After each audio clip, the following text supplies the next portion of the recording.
Week 14 is in the books for the Cincinnati Bengals, and they go down at the hands of the Dallas Cowboys 30-7 on their own home turf. Not a great way to end the weekend for the Cincinnati Bengals. Hey, everyone, I'm Anthony Cosenza with CincyJungle.com and the Orange and Black Insider Bengals podcast. Hope you are all doing well despite the result today as the Bengals fall to 2-10-1. There were maybe a couple of positives to take away from this one, but overall, this was a very week after week, these become more and more difficult to take in the product that's being placed on the field and the performances. We'll get to some stats. We'll get to, I've got a little snippet of the Zac Taylor press conference from Bengals.com. It's on Bengals.com. I'm going to share just a little piece that I thought was pretty interesting there. So we'll do that. We'll go through some of the numbers, stats, and break down what we saw this afternoon. Again, the Cincinnati Bengals lose to Andy Dalton and the Dallas Cowboys 30-7. Congratulations to Andy Dalton. Not a spectacular game by him in terms of stats, but, played a pretty clean game, did what he needed to do, had a lot of short fields thanks to turnovers and Bengals not converting on fourth downs and all that kind of stuff. And he took advantage, got the win on his old home turf. Saw quite a few nice shots of him and his wife. And, say what you want. We've all been very critical of Andy Dalton during his time with the Cincinnati Bengals, myself included. Can't root against Andy Dalton, the guy. Andy Dalton, the man, is a high-quality individual. And, regardless of the result today, I think a lot of people just wanted Andy to play pretty well today. And he did that. So congratulations to Andy Dalton. I'm sure that felt pretty good to get a win in Cincinnati, his first time back since leaving the team earlier this year. And just a weird sequence of events because the Bengals don't have their starting quarterback, Joe Burrow. He's done for the year. And neither do the Dallas Cowboys. And in comes Andy Dalton as a backup playing against Brandon Allen. Brandon Allen, I thought, played pretty well today, and we'll get to some of his numbers. I thought he played pretty decent. There were some egregious misses. One was in the back of the end zone in the second half where he just, on a fourth down, he just decided to sail one. That was a pretty bad throw. He sailed one across the middle to Tyler Boyd. Both those were misses to Tyler Boyd, but he had a couple of very nice throws to A.J. Green, a couple nice throws to T. Higgins, and his stats would have even been even more gaudy if there weren't a couple of drops. So, kudos to Brandon Allen. It seems as if he is putting in the work and doing well. Unfortunately, as is the case as it's been the entire year, Brandon Allen can't stay healthy behind this offensive line. And now we're seeing quarterback after quarterback get dropped and get injured. It sounded like Brandon Allen had kind of a ribs or had the wind knocked out of him. Gosh, what was that, last week, a couple of weeks ago? And then now you've got him here limping around on a bad ankle after taking a couple of hits off the blind side. So you got to hope he's okay. I mean, one of the goals here as this season it continues to spiral out of control on the back end of this schedule here. One of the things that you wanted to see, or one of the things you're hoping to see, is that Brandon Allen can prove himself as the backup quarterback of the future for the Bengals and be a guy that if there is another emergency situation where he needs to step in and play in a game for a little bit or string together a couple of games, a couple of starts, that he shows that he is capable of carrying this team. And, you can say 7 points is 7 points, but I don't necessarily think that was by the fault of Brandon Allen, at least not mostly. I think a lot of people contributed to this issue today, whether it was on defense, whether it was the 3 turnovers in a matter of just barely over one quarter of play. It just keeps piling on and piling on. And I don't think that Brandon Allen was the problem today. You could make that argument that he was a pretty big factor in the last couple of losses if you want, but Brandon Allen's not the biggest problem on this team, especially not this afternoon. And we'll get to his stats in a little bit, but unfortunately he had to leave early because of an ankle injury that just kept hindering him. So good to have all of you with us. Again, I'm Anthony Cosenza, seeing a lot of familiar names in our live chats. Good to have all of you with us. Appreciate it. We can commiserate on all these losses. Unfortunately, this season is just not, much like many things in 2020, this is not turning out how we had hoped. And I think for Zac Taylor, I think you had to, if you're in his shoes, you had to say, even if we lose all these games, even if we only win one of these games, the way we perform has to say something. And you could make the argument in the last couple of games that, hey, the effort was there. You had to especially on the defensive side of the ball, the effort was there. The team looked like they were sleepwalking today. And what was very concerning about those 3 fumbles was that they were made. 2 of them were made by guys that are veteran guys they rely upon in various capacities. One of them has a captain on it logo on his chest in Gio Bernard and Alex Erickson. Fumbles happen, it happens, but 3 in a span of a quarter is pretty unacceptable, especially when it's not like it's coming from the drops today by T. Higgins. One, he kind of alligator armed it across the middle, and you kind of go, buddy, what are you doing? You kind of chalk that up a little bit to a rookie mistake. Hearing footsteps, that sort of thing. When Gio Bernard and Alex Erickson are the guys that are coughing up the football, that have been on your football team for a number of years, and the fact that the fumbles keep occurring when 1 happens, when 2 when 1 happens, I think everybody, when you get your hands on the football, you kind of make a mental note, hey, let's maybe hang on to that ball a little more securely here. We made a mistake here. Let's move on. When 2 happens, I would think that everybody has that idea in their mind. And then somehow inexplicably you have 3. So they just kind of seem to be sleepwalking a little bit through this one. And, they kept the game manageable into the 3rd quarter, but their mistakes, their inability to convert and extend drives beyond 4th down, not converting 4th downs, rather, that's an issue. And look, the Bengals ended up scoring at the end of the half there. That was nice. But before that half, there was a stat that was thrown out on TV. I don't know if anyone caught it, that I thought was pretty damning.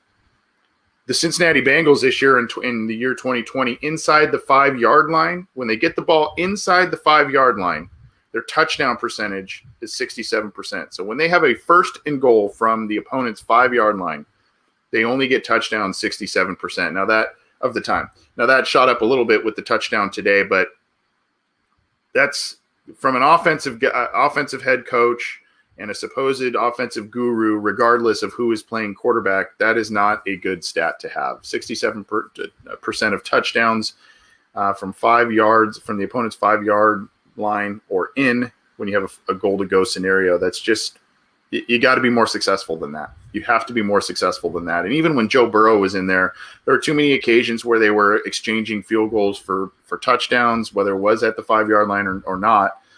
There was just too many situations where that was the case, and it's continued to plague this team. They're just not scoring points. They're not scoring points. We knew that they would come at a premium without Joe Burrow in the lineup, but they're just not scoring points. And then on top of that, sometimes 3 and outs, the defense will go right back out there and let up some plays, and it's a whole cycle.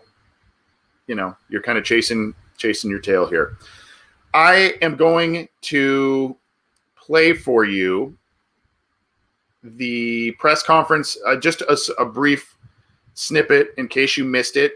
Some of the media members of, Dave Lapham and Jeff Hobson, and you hear a couple of voices through this thing, but I'm only going to play one little brief snippet. It's an 8-minute, the entire press conference of Zac's was 8 minutes, the post-game press conference. And you could see, I'm playing this for you and showing this to you for a couple of reasons. Number one, he talked about, in this clip, he talks about the errors and how they get frustrating for him and the rest of the football team, the repeated errors and losing, etc. So I thought that was kind of an interesting segment of the press conference there. But also, I want you to maybe take note of the facial expressions and the body language from what you can from a video chat type of scenario. But I think it's pretty interesting and maybe even a little telling. So I'm going to play this. I'm going to cue this up for you. This is on Bengals.com. So go check that out. The 8-minute clip is kind of, you have to scroll down a little bit. You'll be able to find it. And we're going to play that for you here. I'm going to share this, and I'm going to play just a brief snippet of this for you here. Now, are you getting impatient, Zach? It seems as if you're just getting tired of seeing what you're seeing. And maybe that's the reason for some of the moves. It's just when you lose, it's frustrating, and it's hard to get rid of this feeling that we feel, at the end of every week right now. It's frustrating because we feel good about the position we're about to put ourselves in, and then, it's a myriad of reasons that are why we lose, and ultimately it 100% falls on me, 100%, and it's just frustrating. It's really frustrating. A lot of effort goes into this. Guys pulling together. Still a very close team. I think you can see that as you see them out there playing. We just haven't made the plays that put us in a position to win the game, and it makes you sick to start the way that we started today. As good as you feel walking out of that locker room at pregame, you're sick to your stomach when you start with 3 straight fumbles to start the game. It's just it's a very difficult way to play football. Third quarter. So that was Zac Taylor in his post-game press conference talking about the fumbles and the way the Bengals started the game there. Again, that's on Bengals.com. I just thought that was an interesting little segment of the entire press conference, assuming the blame on himself, as I guess a good head coach should. I don't really. I think I'm kind of in the same shoes as Zac Taylor. I don't.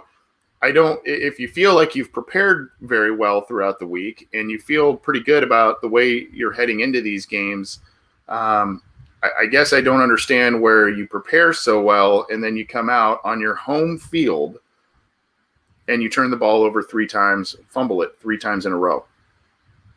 And these aren't, some of these guys are getting extensive time for the first time, whether it's Travion Williams. He had a few nice runs, but he had that fumble. You had a Denegi in there when that fumble occurred. Fred Johnson getting more time back at left tackle later in the game. It's just a mishmash of a lot of different players coming and going. But, a sign of a good team is when your number is called, even if you're not, a regular starter or a heavy rotational player, when your number is called, you answer the bell. And these guys came in and they sort of did. There was a couple of positives and, like I said, nice runs by Travion Williams and stuff. But, you got to make sure that if you're going to be in the game, that you're not putting the ball on the turf. And earlier, the reason I bring that up is earlier in this press conference, Zac Taylor said it was part of the plan that they were going to rotate backs in this game. They were going to rotate them in regardless of if Gio fumbled or whoever else fumbled. They were going to rotate these guys. So the fact that if that's true, these guys should be prepared to be entering the game and know that, hey, ball security's of paramount importance. And they just did not take care of the ball, and it was a sour tone to start the game for the team, and they never, ever recovered. Never recovered. So it's almost like on loop right now, right? You just kind of see the same mistakes, and it's frustrating, maddening. And by the way, I know, including myself, we tried to find some moral victories as to, the team's performance against the Giants, and then basically the Burrow-less games. We tried to find positives and, hey, they're playing well and they almost won that game against the Giants. And, you try and scramble for positives here, but look, the Giants lost at home to the Arizona Cardinals, and the Arizona Cardinals started real hot, but they've fallen off a cliff since. They're 6-6 now, but they lost. The Giants, who barely beat the Bengals, lost at home in New York 26-7 to the Cardinals, who were 6-6. So how good is that team? Right? It's just your measuring sticks that you're trying to use to scramble for positives. It's not stacking up to where there's any kind of real items to be proud of as the Cincinnati Bengals in terms of, these last handful of weeks. And, there's you can still say there was some effort the last couple of weeks. And I think I would agree with that to a certain extent, and maybe even today there's guys playing. Tyler Boyd, there was a couple of plays that Tyler Boyd had today where he was going towards the sideline. He could have just scurried out of bounds. Instead, he lowered his shoulder right before and initiated contact with a defender. Guys are playing. But again, the fumbles by veterans who have been on this team for a very long time, that is disheartening. And when you supposedly prepare certain players throughout the week to say, you're going to get the ball this week, here's what we're going to try and do, and they turn the ball over when they finally get their shot, it's not good. It's not good. I'm seeing, I don't know if it's Dutcham Steven or Steven Dutcham, but says, I was there. It was so disappointing. I would love to know what the aura of the stadium was like today. Barry Eilert, I thought this was Eifert for a second, starts at the top until the Brown family relinquishes control. The Bengals will be swimming upstream. I encourage you to maybe take a look at not to self-promote, but a post that I put up on Cincy Jungle this week, basically not absolving Zac Taylor, but kind of saying, look, I mean, we can all say fire Zac. We can all say fire Zac, and I'm seeing a lot of it in our live chats. We can say that all we want. We can run him out of town. And that's, quite honestly, this is why I've been hesitant to say we should fire Zac Taylor. The Bengals should fire Zac Taylor. Unless the organization changes certain elements of its structure, you're going to keep going in this carousel ride. And you're going to keep running coaches out of town, and you're not going to have the success that you want. There needs to be some changes in the organizational structure for this team in order for any coach to be successful. It's quite possible that Zac Taylor was never going to be a good head coach anywhere. It's quite possible he can go somewhere else in the right system where the organization spreads out its power a little bit so that the head coach doesn't have to take so much on in terms of overall team responsibility, and he can thrive in an atmosphere like that. We don't know. Because the way that the Bengals are set up, it puts a lot more pressure on a head coach than in other places. Tim McGee, a guy who played for Mike Brown, a guy who played for Paul Brown, a guy who played for Sam Weish, and a guy who played for David Shula. He's seen a lot of things, and now he covers the Bengals. He was on our show this week, and he said he believes that Marvin Lewis for sure will be successful, far more successful somewhere else, because he doesn't have to take on what he had to take on with the Cincinnati Bengals in terms of assuming all kinds of different responsibilities that head coaches don't normally have to assume around the NFL. So that's, it's very possible. Yeah, maybe it's time to move on from the Zac Taylor era, but you can bring in the next guy, and who's to say that he's going to be set up for success if everything above the head coach remains the same? I don't know. Let's look at the tail of the tape, if you will. We've got a couple of different I'm going to pull up both NFL.com and ESPN.com. Again, I'm Anthony Cosenza with CincyJungle.com and the Orange and Black Insider Bengals podcast, doing the Week 14 post-game show. Hope you're enjoying it. Glad to have you with us. Hope you joined us for the Narragansett pregame show. Matt Minnick, John Sheeran, and myself. We have a lot of fun up until kickoff, about an hour before, and then right up to kickoff. So hope you enjoyed that. Hope you enjoy the myriad of podcasts that we offer you on the Cincy Jungle podcast channel, whether it's the Orange and Black Insider, Matt Minnick's Chalk Talk, or Ace and Zim's Orange is the New Black. I think they're all quality shows. Hope you do too. So check them out how you can. We appreciate the support. Let's check out. I'm going to start with the NFL.com screen share for you all that are watching live, or if you're watching after the fact. Well, that's fine. If you're watching after the fact, we can get there. We'll get you live here at some point. You have to join us. So let's look at some of these stats here. And we'll start with the Cowboys side of things and Andy Dalton's numbers right here. 16 of 23, 185 yards, 2 touchdowns, 0 interceptions. Nothing flashy. couple of nice throws to his wide receivers, but didn't need to light the world on fire because the Bengals gave the game away with those 3 fumbles, essentially, and a lot of short fields. You can see the running game here. Again, nothing really spectacular. Ezekiel Elliott, 12 carries, 48 yards, and one was kind of a long run at the end of the game there. So, I mean, they weren't really doing all that much on the ground either. It's just a matter of the offense giving them short fields, and those 3 turnovers really just kind of took the game right out of the Bengals' hands there. You like the pun? I did.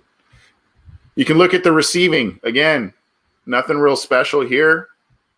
Mari Cooper or CeeDee Lamb, a lot of just efficient plays. Nothing overly explosive.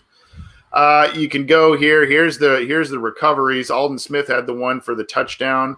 Jalen Smith had one, and Jordan Lewis had one. So those are the Cowboys who recovered the fumbles there. You can see here, pretty active game by Jalen Smith, former Notre Dame linebacker. Here's the deal, though. Tyrone Crawford didn't have a sack up until this game. In 2 consecutive plays, had 2 sacks. So go figure that one out. Those were the only 2 of the day. But as I mentioned before, when we started the show, Brandon Allen took a number of hits that caused him to leave the game prematurely. So, it wasn't the quarterback sacks don't necessarily speak to exactly how good or bad the offensive line was today for the Cincinnati Bengals. If you look here at Brandon Allen, 27 of 36, I mentioned a couple of drops. Really efficient day by him as well. Nothing super flashy. There was maybe, a nice intermediate / maybe short deep ball to AJ Green. That was kind of one of the big plays.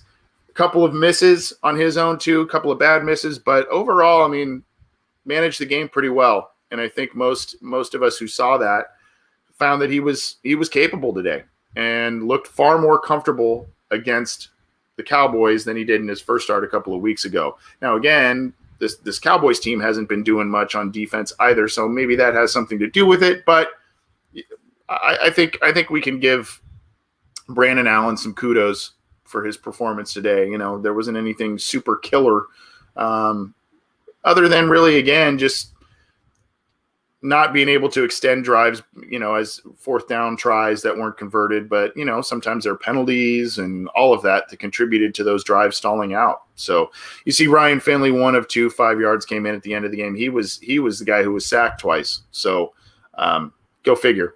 Travion Williams, leading rusher of the day, 12 carries, 49 yards, did have over 4 yards a carry. P. Ryan, 32 yards on 10 carries.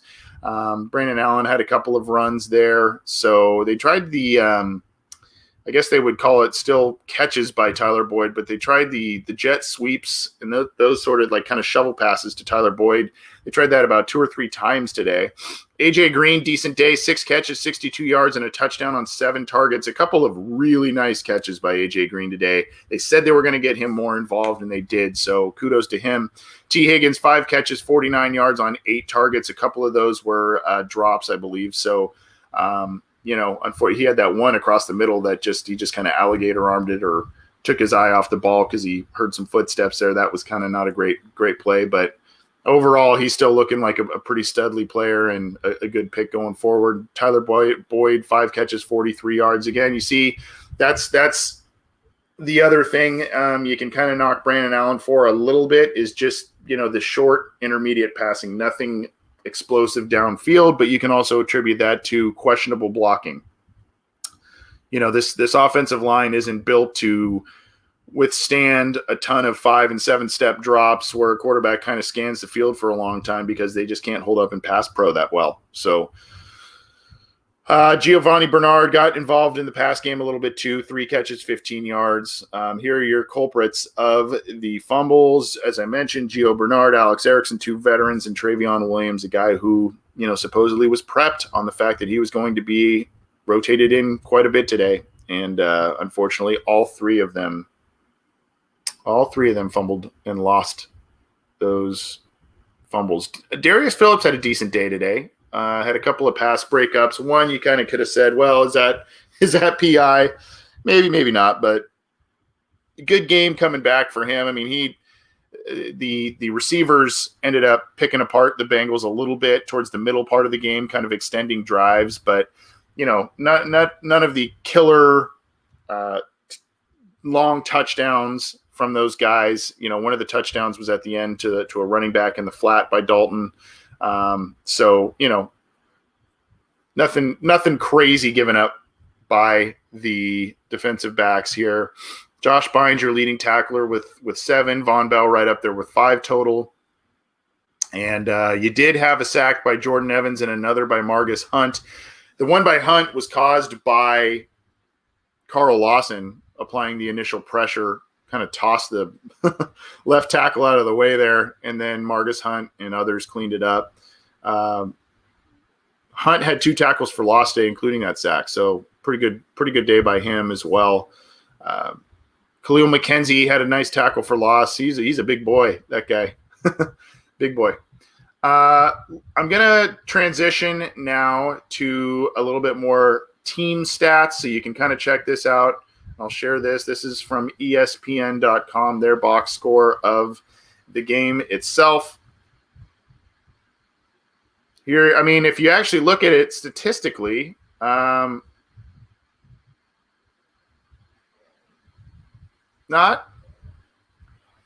Bengals had more total yards, far more plays. They were only 1 of 4 on 4th down, over 50% on 3rd down. Surprisingly, they're 9 of 16. Cowboys were 5 of 11. 309 to 272 in terms of total yards, 70 to 50 total plays. Bengals had 70 plays to the Cowboys 50. Yet, here you go, the yards per play, full yard more per play by the Cowboys, 5.4 to 4.4. Bengals had more passing yards, 208 to 171. Exact same rushing yards, 101. That's pretty funny. And then the Bengals pretty clean penalty-wise. I mean, had a couple of issues, but 3 penalties for 25 yards. That's not going to kill you. But what will, look at the red zone, 2 of 4 for the Cowboys, 1 of 3 for the Bengals. That's not going to do it for you. And then, of course, the 3 turnovers by the Bengals. Look at the time of possession. Bengals had the ball, 9.5 minutes more than the Cowboys, 34-41 to 25-19. Those are usually, there are a lot of indicators that show that the Bengals, I love saying this phrase, coulda, woulda, shoulda, won this game. Low penalty amounts, won the time of possession, more total yards, same amount of rushing yards. But the hidden critical stats, the red zone woes, the turnovers, that sort of thing, those are the indicators as to why the Bengals lost this game. Again, they lose 30-7 to the Dallas Cowboys at home. Andy Dalton gets his win against the Cincinnati Bengals upon his return to Cincinnati, and good for him. Good for him. Not good for the Bengals, but good for him. As we sit here today, the Bengals currently have the number 3 overall pick.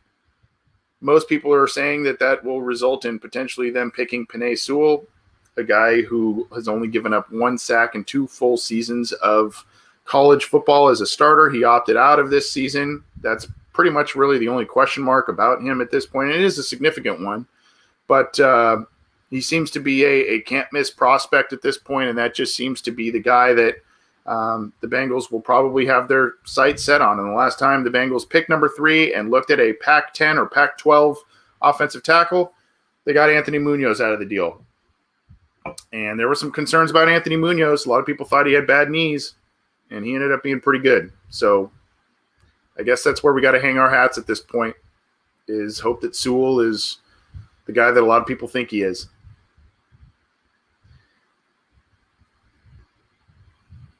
The Tom Voland here, this is an interesting one, 2-10-1, 4-24-1. Why doesn't somebody ask about a new play caller? Second half is a joke, even worse than the first. Clueless, way over his head. See, this is good for Andy Dalton here by Bengal Flores. This is, to Tom's point, this was my point about what I wrote on CincyJungle.com and the question I asked Tim McGee earlier this week. Zach, I kind of came to the realization that Zac Taylor, yes, bit off a little more than he can chew by assuming play calling duties and having a staff that was very green and inexperienced for the roles in which they were placed. And then he's calling plays and all of that. And that in itself is a lot. And then what I mentioned earlier about how the Bengals organizational structure places even more responsibilities on head coaches in scouting areas, player evaluation, that sort of thing, where they have to have their hands in basically everything. And head coaches should be aware or involved in a lot of different facets of a football team. Don't get me wrong, but a former player talked about how it is an immense responsibility on Bengals head coaches based on how management, what the responsibilities they place upon coaches. It's just different for the Bengals than it is in other NFL teams. So that's just something you gotta think about. And the Cincinnati Bengals ownership group has to think about that, because if they're ready to pull the trigger and make a move to move on from Zac Taylor and his staff after 2 seasons. By the way, I do not think that Zac Taylor will be fired after today or this week. I think they got it. They're probably going to, unless there is some sort of mindset of, we interviewed Darren Simmons. We got to see if this team responds to Darren Simmons as a head coach. That would be the only reason I would see that ownership would make a move in these last handful of games here. These last 3 games, I don't see Zac Taylor not lasting the rest of 2020. I don't know about 21, because normally a couple weeks ago I would have said, yeah, even with the Burrow injury, whatever, and all the issues we've seen, I don't think the Bengals are moving on. But as these losses continue to get worse and worse, if we were seeing a lot of 19-13, like if you remember last year when Finley was in there and Dalton towards the end, there were a lot of games where the Bengals were kind of close. It was low scoring, and it was like, yeah, it's just not a good team. This year, it's now you don't have your quarterback again, and it's just these games are spiraling way out of control, and you're seeing a very, very large talent discrepancy, coaching discrepancy between 2 teams on Sundays. So, but regardless, I don't see Zac Taylor getting fired in season this season, unless there's a big call for Darren Simmons and giving him some sort of audition in these last handful of games as head coach. I don't see that happening. I don't know about 21. But my point is if the Bengals ownership group is wanting to move on from Zac Taylor, just placing another head coach in the same exact situation in terms of how they run their franchise, I don't know how you can expect to have different results unless you find just, that those guys. I start now. I look back to Marvin Lewis and I go, well, maybe he is extremely, extremely talented and capable based on what he was able to do with this team and how competitive they were. As frustrating as those playoff losses were, as much as it was very much the time to move on from Marvin Lewis after 16 years, you kind of look back now and you go, okay, well, if it's true what Tim McGee said about Bengals coaches having more on their plate than other NFL coaches, you have to kind of say Marvin did a pretty good job with this team. Same with Sam Weish, because he was working with probably even less than what Marvin had to do. So, or Marvin had to deal with, rather. So unless you find another kind of generational guy that can manage all of that stuff, you could just make life easier on yourself, reorganize some of the structure, put football minds and add in some positions within the organization to help you evaluate talent more properly, evaluate coaches properly. I mean, I would think that if you're going to move on from Zac Taylor, based on what he had to do, he moved through 3 coaches in the 90s. Mike Brown did. He wants coaching stability. Why not provide the blueprint organizationally? Why not provide the blueprint to be able to maintain that stability? So I guess my point is we could all sit here and try and run Zac Taylor out of town. We don't know if he would be successful somewhere else in a different team that maybe he's got a little more support within the organization.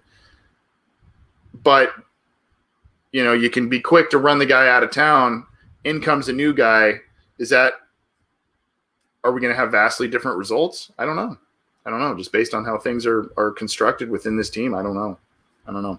But I'm beating a dead horse, I believe. And yeah, Shelton, I get it. Yeah, Marvin was a great coach, but his time was done. He was burned out here. Absolutely. Totally 100% agree.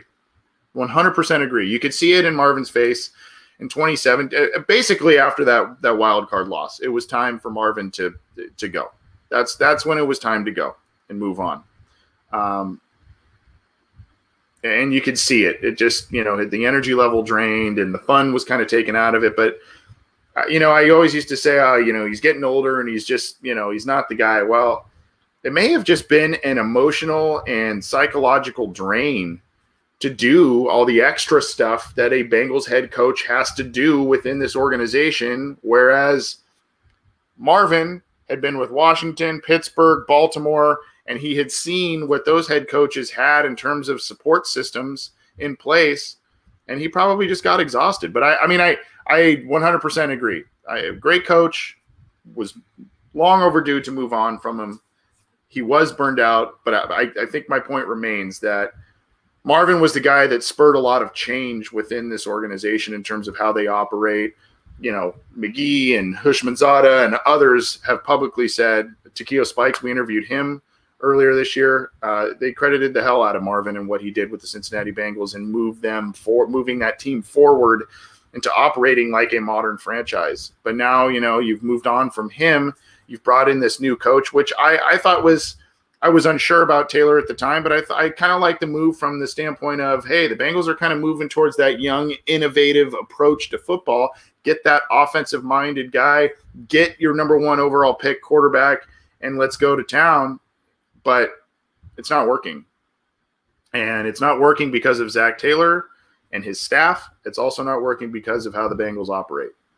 And until that top layer starts to do things differently than the layer right below them, the coaches, they're not going to have a good chance to succeed until that change is made. So that's my point. Bengals lose 30-7, week 14 at home against the Dallas Cowboys. Andy Dalton gets the win. Bengals drop to 2-10-1. They sit with the number 3 overall pick as we currently sit here today. And based on what was witnessed today, I have a hard time believing that they will be moving out of that number 3 pick. I don't know that there's another win on this schedule.